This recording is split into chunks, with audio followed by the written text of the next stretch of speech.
Menteri, mohon perhatiannya. Ya, izin Bu Ketua, terima kasih. Selanjutnya dari PKS, diwakili Pak Slamet. Sebelah kanan Bu. Bismillah. Assalamualaikum warahmatullahi wabarakatuh.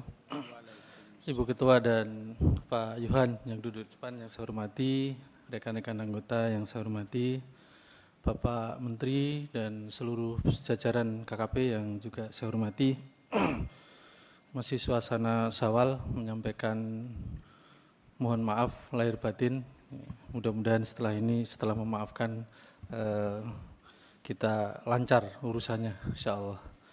Ada beberapa pimpinan yang ingin saya sampaikan. Yang pertama terkait dengan PHLN. Ya, di sela-sela anggaran yang memang terbatas ini tentunya ya ini satu langkah yang memang diperlukan. Cuma mohon maaf, saya berpikir izin Pak Menteri.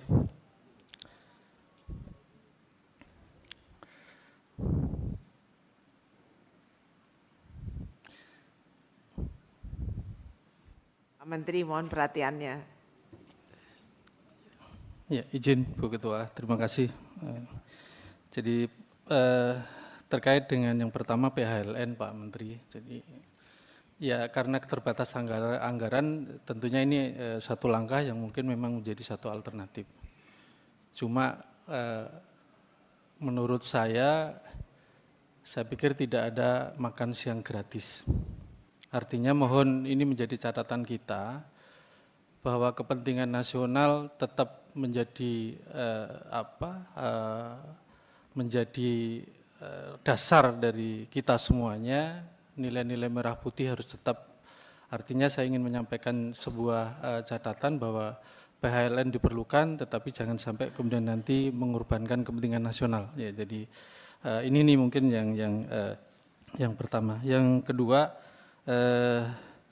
ya terkait dengan anggaran yang ada, ya saya juga agak menyoroti tadi disampaikan oleh Bu Alin, ada perbedaan yang nyata juga antara PSDMKP dengan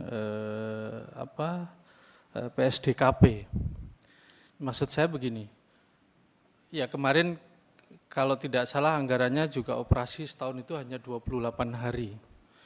Nah tentunya ini adalah peluang untuk kemudian bagi pengusaha-pengusaha yang nakal di saat memang tahu anggaran KKP terkait dengan pengamanan ini sangat longgar, sehingga ada potensi dua pihak yang memang saling memanfaatkan.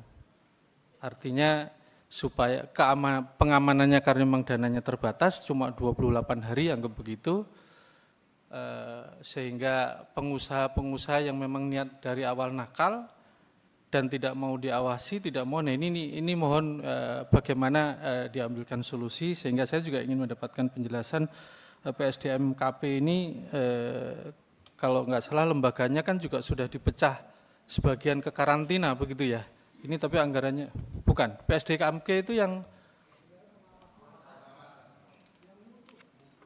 iya maksud saya PSDMKP itu anggarannya 1 lebih.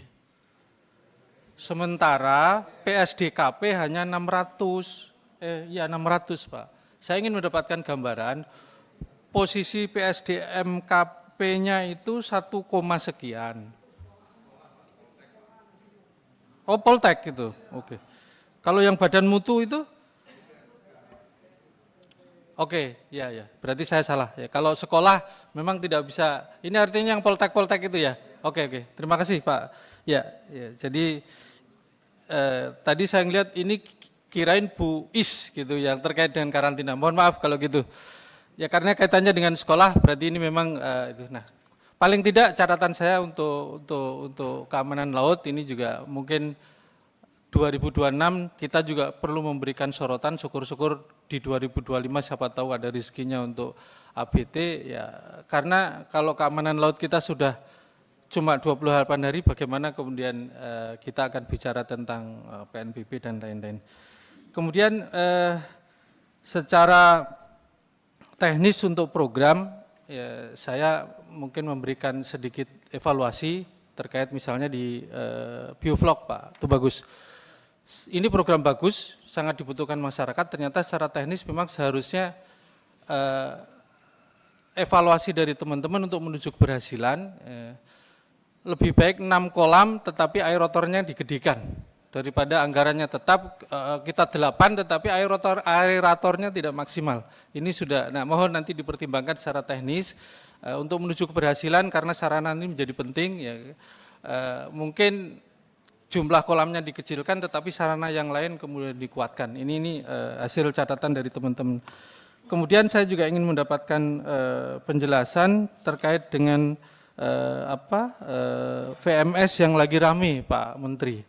Ya, sisi lain pengawasan ini menjadi penting bagi pemerintah, kan gitu ya.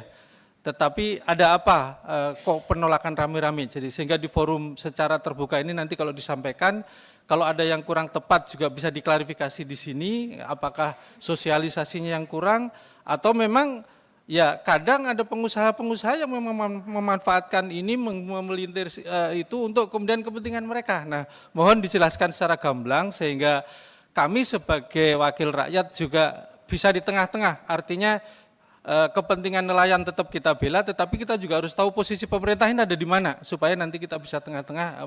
Jangan sampai ramenya ini ternyata juga ada penumpang-penumpang gelap yang ternyata memanfaatkan itu. Nah, mohon ini dijelaskan secara gamblang sehingga nanti kita bisa bersikap bagaimana kemudian solusi yang kemudian itu.